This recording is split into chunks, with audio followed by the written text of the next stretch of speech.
Je, umeshawahi kusikia habari kuhusu zawadi za urani za Marekani kwa watoto wa Iraki? Umeshawahi kusikia kitu kama hiki? Wakati wa vita vya pili vya Iraki mwaka 2003, jeshi la Marekani kwa mara nyingine tena lilitumia silaha zenye urani iliyohafifishwa. Silaha ambazo awali zilitumika katika vita vya Ghuba ya Uajemi mwaka 1990. Urani iliyorutubishwa ni chuma chenye msongamano wa takriban gramu 19 kwa kila sentimita ya ujazo, karibu asilimia 65 kuliko mrundikano wa chuma cha risasi.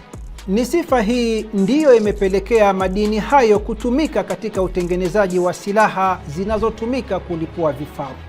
Hata hivyo, wakati wa kupiga shabaha ngumu, sehemu ya chuma hiki huvunjika na kuwa chembechembe ndogo sana ambazo hutawanyika na kusambaa kwenye mazingira.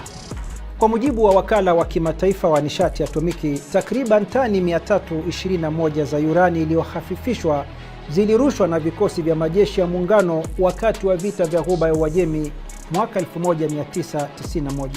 Kati ya kiasi hiki, tani 259 zilidondoshwa na jeshi la anga la Marekani, karibu tani 50 na jeshi la nchi kavu na tani 11 na jeshi la wanamaji la nchi hiyo. Pamoja na hayo, baadhi ya makadirio yanaonyesha kwamba katika vita vya Iraki vya mwaka 2003, kiasi cha silaha za aina hiyo zilizotumika kilifikia kati ya tani 1000 na 2000, idadi ambayo ni mara kadhaa zaidi kuliko ile iliyotumika katika vita vya kwanza vya Ghuba ya Uajemi.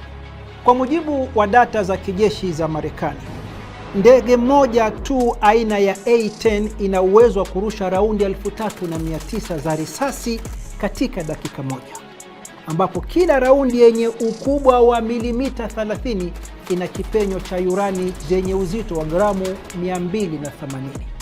Baada ya kumalizika vita, mjadala mkuu ulihama kutoka uwanja wa vita hadi uwanja wa afya ya umma.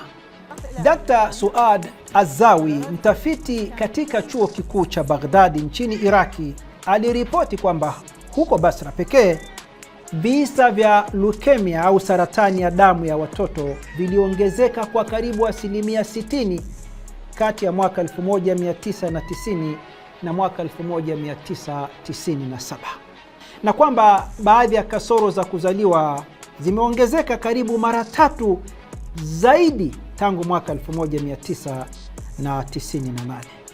Utafiti mwingine uliofanyika mwaka 2020 uligundua kwamba viwango vya baadhi ya kesi zinazohusiana na kusambaa urani mwilini vilikuwa hadi mara 28 katika sampuli za watoto wanaoishi karibu na kituo cha anga cha Talil huko nchini Iraki kuliko watoto wanaoishi katika maeneo mengine ya nchi hiyo.